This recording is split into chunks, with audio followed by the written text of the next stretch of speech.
Today we're going to talk about squats. The squat is a great compound movement that will work most of your lower body muscles.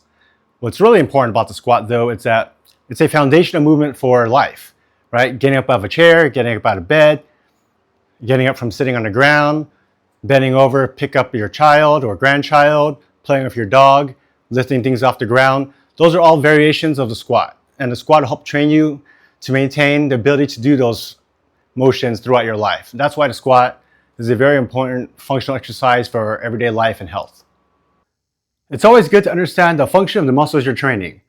And the squat primarily trains three muscles: your quads, your glutes, and your hamstrings. The quads are the muscles in the front of your thigh, and their function is knee extension. So what knee extension is basically just straightening out your leg. So the quads contract to pull your shin around your knee to straighten your leg. Now the hamstrings are the opposite of the quads. The hamstrings are the muscles on the back of your thigh. The hamstrings have two primary functions.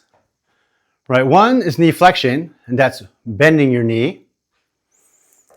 And the second is hip extension, which is basically straightening out your body at the hip joint. This is hip flexion.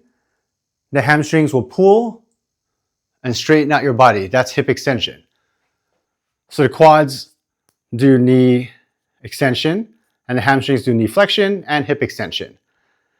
And the last primary muscle work are the glutes. Right? The glutes, gluteus maximus particularly in this case, is your butt. Okay? And the butt, similarly to the hamstrings, also does hip extension. The glutes are definitely a larger muscle, and they're going to be the primary mover in hip extension. So once again, hip extension is straightening out your body at that hip joint. And that's the primary function of the gluteus maximus, which is the big main butt muscle you have that most people are trying to train when they're doing squats. Your knee is a hinge joint. That means it primarily moves in only one angle. So that's why it's important to make sure your knees are going the same direction as your toes. So that means if you have a wide stance, your knees should go outward in the same direction your toes are going. Right? And the stance I like to have is about shoulder width, and my knees point forward with my toes. So you want to maintain that direction, knees pointing aligned with your toes throughout the whole movement. What you don't want is your knees to flare out, because that puts a lot of resistance and pressure out through your knees that way, and it's not an ideal way for knees to load weight. And you don't want your knees to buckle for the same reason, just in the opposite direction. So you want your knees to stay aligned with your toes throughout the whole motion. You don't want buckling or wobbling knees. Always make sure your knees stay pointed in the direction of your toes for safety and the optimal loading of resistance through that joint. So when doing squats, what you want to do is seat your butt back as if you were sitting into a chair. Right? So you want to drop your butt backwards, keep your core engaged and your back straight, and just lower straight down. Hips back, straight body, tight core, down, down, down, and back up. It's very important to get a good, full, deep range of motion when we're doing squats. What that means is going ass to grass, as they like to say, and getting really, really, really low down there.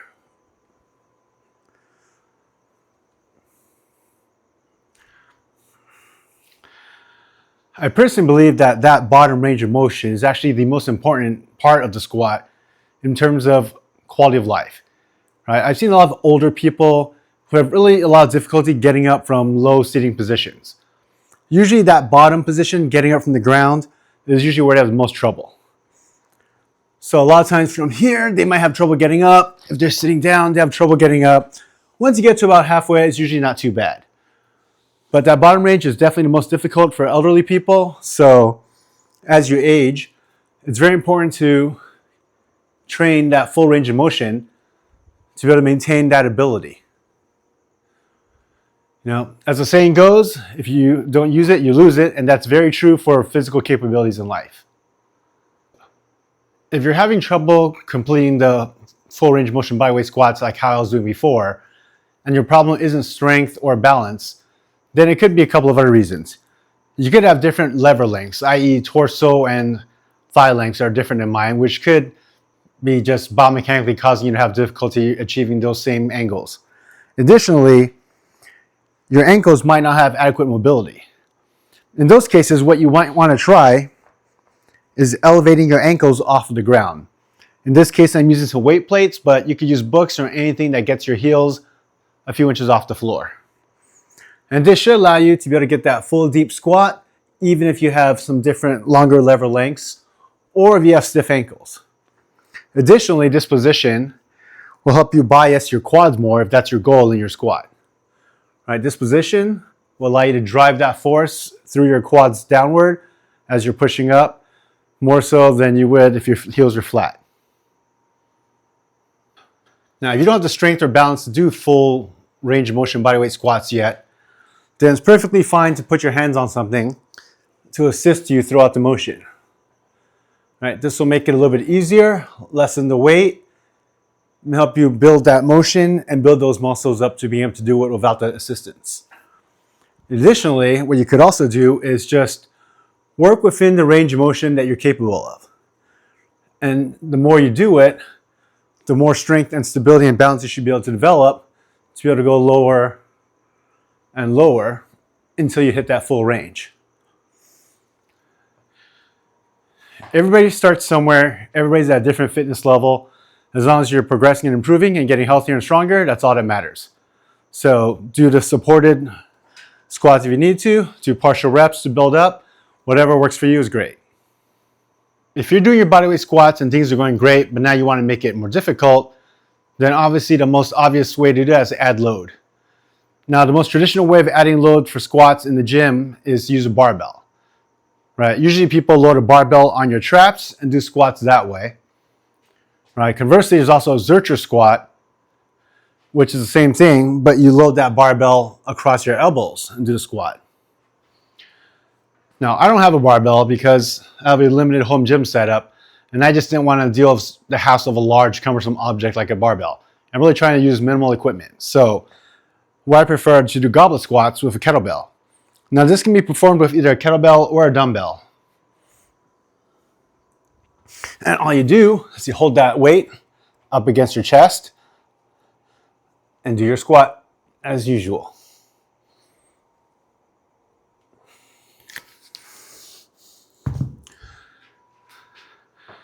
Obviously, increasing the weight of the dumbbell or the kettlebell will make it more difficult. And if you don't have equipment at all, you could always wear a backpack with a lot of heavy books in it. If you have a weight vest, you could use that, though I guess that would be equipment.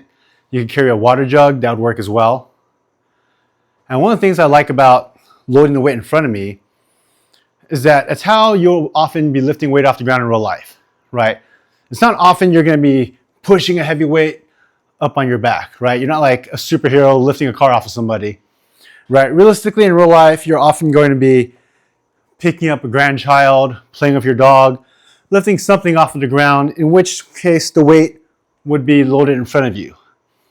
So front-loaded squats I prefer because they're a bit more directly conducive to real-world activities. But there's nothing wrong with barbell back squats. If you're going for hypertrophy, that's the heaviest, most direct load you'll be able to transfer through your thighs. In addition to adding weight, you can also make your squat into a ballistic motion, right? Similar to what we did with push-ups. And that takes the form of a jump squat. So same thing, hips back, body straight, we get deep, except from here, we explode off the ground. So what ballistic exercises like this do is they train you to generate power, which is going to be a bit more conducive to performance in athletics. In addition, jumping is just a basic, normal activity, right? Running, jumping, walking, those are all basic activities that people should physically be able to do for quality of life. So in addition to training the generation of power, it's also going to train your muscles and joints to be able to absorb that impact, which is important for safety. All right, so explode, soft impact.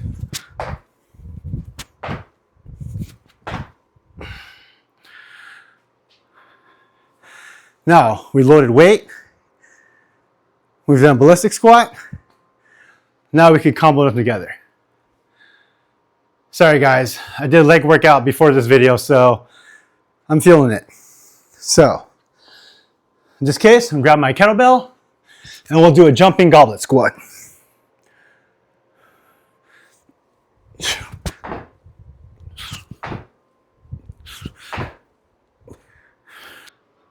So my advice for people starting out with squats is similar to my advice for the other two foundational exercises that we've talked about, push-ups and pull-ups. 3 sets of as many as you can. Give yourself a couple of minutes of rest between sets, and make sure you get at least a day of rest between workouts for recovery. All right, once you're cranking out a decent number, 20 to 30 body weight squats, no problem. You feel like you want more challenge, then you can start incorporating adding load or making them ballistic. If you guys have made it to the end of this video, you guys are the best. If you have any questions or comments, please leave them below. I'd love to hear from you guys. Please like and subscribe. It'll really help me grow this channel and get this information out to more people. I really appreciate it. Thanks, guys.